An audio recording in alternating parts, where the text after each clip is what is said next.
3 stocks, 3 charts, 3 trades. It's the big three, and Ben Lichtenstein will take us through the charts as usual. Here to take us through the trades, Sarge is here. Stephen Guilfoyle, founder, president of Sarge 986. We haven't seen you in a while, Sarge. Hope you're doing great. Glad you're here. Your thoughts, your outlook for stocks overall, markets. How are you feeling? The market's done better than I expected. The economy's done better than I expected. I was one of those naysayers that Peter was talking about a few minutes ago. Please say hi to Peter for me.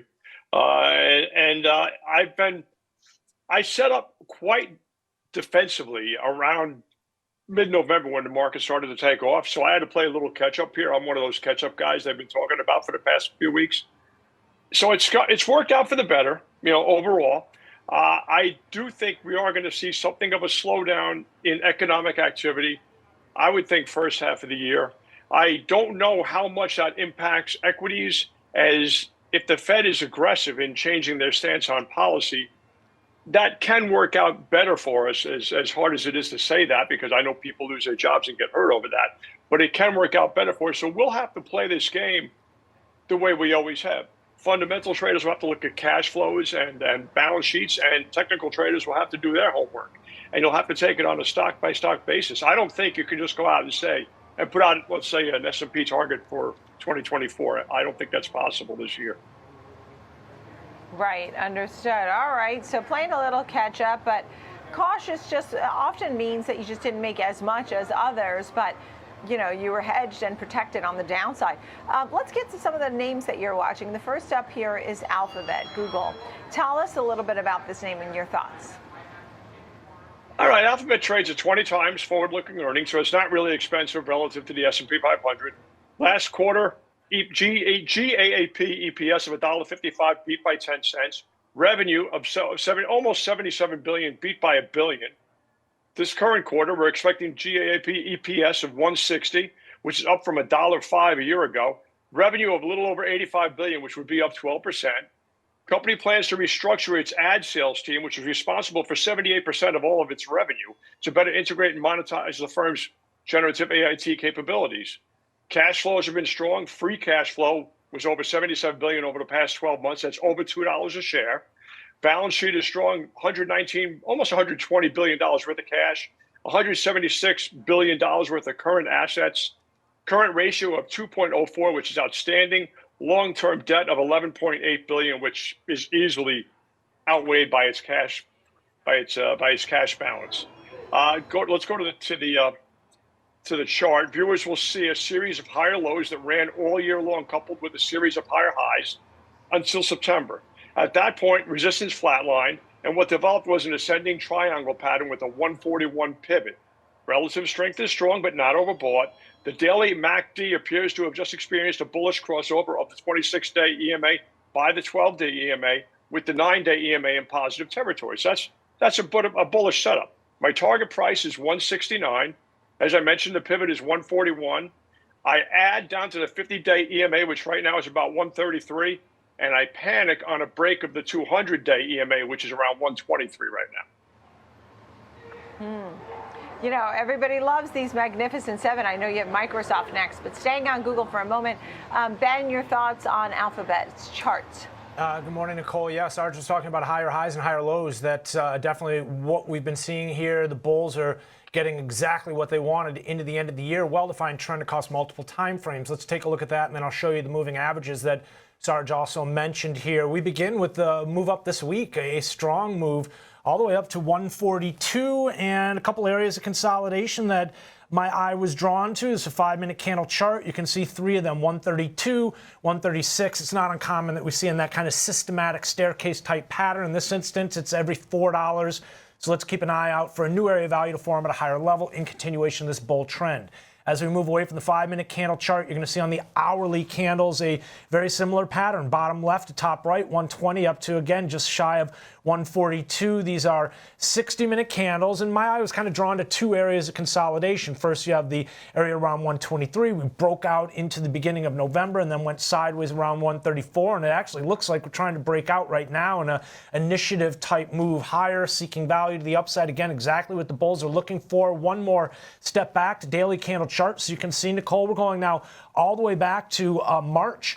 well-defined march higher here, staircase type pattern with areas of value forming higher and higher. Again, testing the upper extreme or attempting to break out of this range we've been forming around 130. Here's a quick look at where we are relative to the moving averages in this well-defined trend. Again, I think Sarge really summed it up. Higher highs and higher lows. Right, understood. Okay, what do you think when you look at these charts here, Sarge? Well, I mean, this is what we look at. We look for, because I really am an economist / fundamental trader / technical trader. I try to wrap up all three disciplines when I trade and when I set up my positions. So when I find a company that right now has strong fundamentals and strong technicals, well, I really can't do any more homework than that. If it doesn't work out after that, then it just doesn't work out. Yeah. Yeah, understood. You know, and it's at these 52-week highs, as we were saying. Let's take a look here at Microsoft, which hit a high of 384 recently. And your thoughts on this one, the 52-week high there.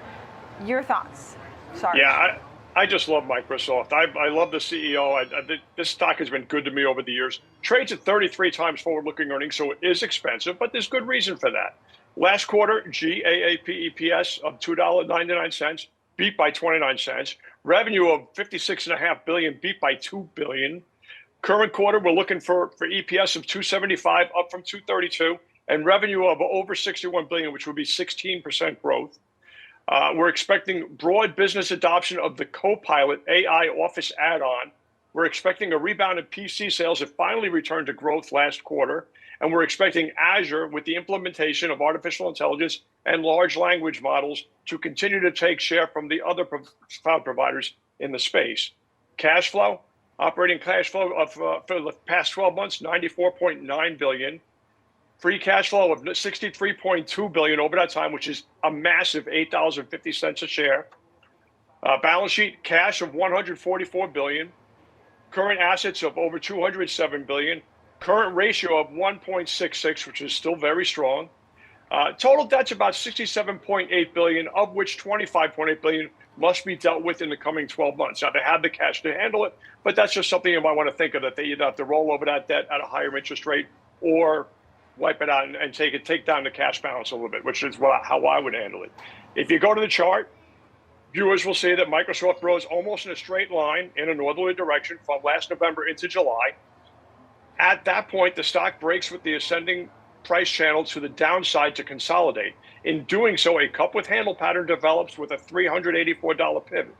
Here, too, relative strength is strong, but not overbought.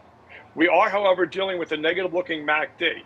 But that happens with Microsoft every month or two. And if you're not in this for the short haul, it shouldn't frighten. My target price is $460. My pivot, as I mentioned, is $384. I add down to the 50-day SMA, which is 358, and I'll panic on a break of the 200-day SMA, which right now is 326. Right. Okay. Target price 460. Wow. It was so funny because as you were talking about leadership, I looked at Microsoft and there was an article on the Thinkorswim and it said, Tim Cook better than Satya Nadella and Sundar Pichai combined, ? And don't forget the shoes that they filled, Steve Jobs, Steve Ballmer, and Larry Page. I mean, these were all things that we spoke about for the last couple of decades, I would say easily. So leadership is so very, very important. Ben, your thoughts here on Microsoft's chart? Nicole, Sarge was talking about some of the confluence of indicators he looks for to put on a trade as he wrapped up a discussion in terms of Google. And, you know, I look for that staircase type pattern, that really well-defined trend to the upside. That, for me, kind of signals, it's a sign that this isn't necessarily Johnny one lot, the small retail type trader participating. This is a little bit of a broader base, more heavily participated in move. And here you can see a very well-defined one. We're talking bottom left, top right, from the end of June, around 300, 310, all the way up to 385. And we topped out end of November, beginning of this month. And I want to show you on this hourly candle chart some of the areas that my eye was drawn to. There was 4 of them. Currently balancing around 373. I look at it as long as we hold above 360, we're basically still in this bull type pattern. The bulls, those that are long this one, want to see this thing break out above 385 and form a new area of balance at a higher level. Stepping away from the hourly candle chart here in that well-defined bottom left to top right trend, you can see a similar pattern as we go further back. This is a 4-hour candle chart now, all the way back to the beginning of May. Now, Sarge talked about that move into July, how we went sideways, the cup and handle pattern that's formed since, and the pivot, I think he said around 384, but you can see on this chart a similar pattern. Again, conviction to the upside.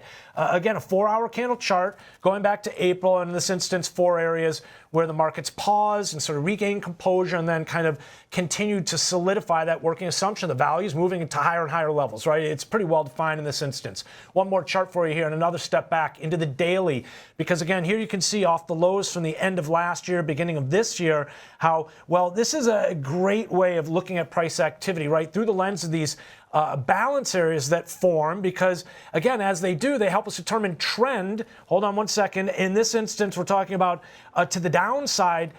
Prior to this move that we've seen recently, we took out 266. It's been off to the races since.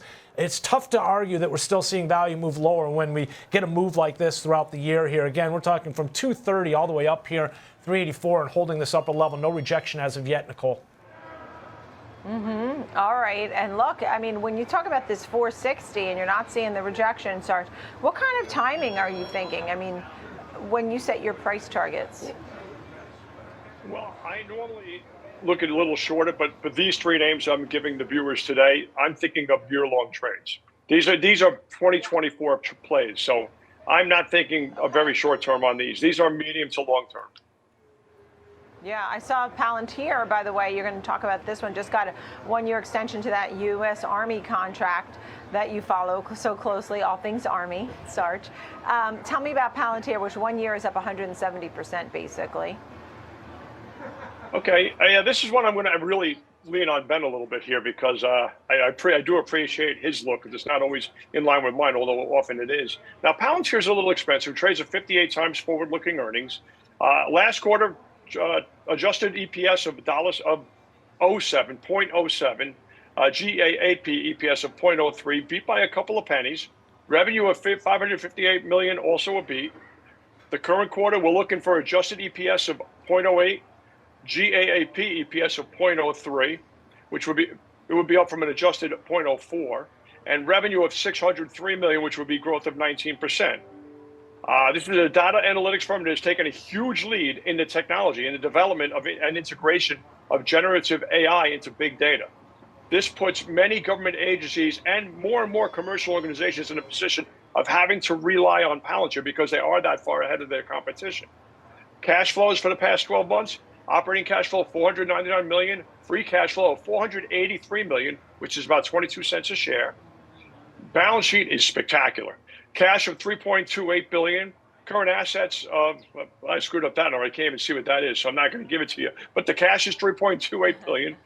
Current ratio is 5.53, which is stunningly strong.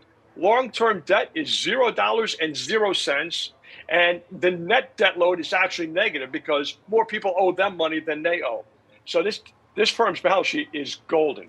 If you look at the chart, it looks like a fairly cut and dried, to me, cup with handle pattern here that began about the start of August.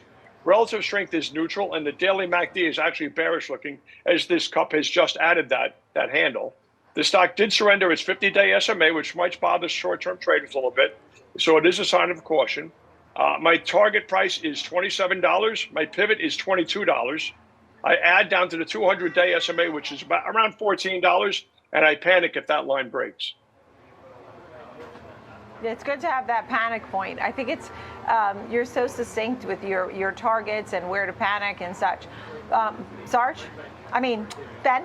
Nicole, Sarge defaulting to me. I'm still a little bit lightheaded here. Hold on, let me catch my breath. Sarge, you made my week. Let's dive into it. I can understand the confusion, right? There is a little bit of short-term weakness, but I think longer-term strength here is the underlying trend here. Taking a look at that short-term weakness, we came off 2037 a couple weeks ago down to 1705, and we've been sideways just below 18, right? But let's step away from this 15-minute candle chart, because I always say, when in doubt, zoom out, Sarge, right? You know that one. And as you do, you can see off the lows from the end of September, higher low in October, off earnings, a nice catalyst to the upside to 2185.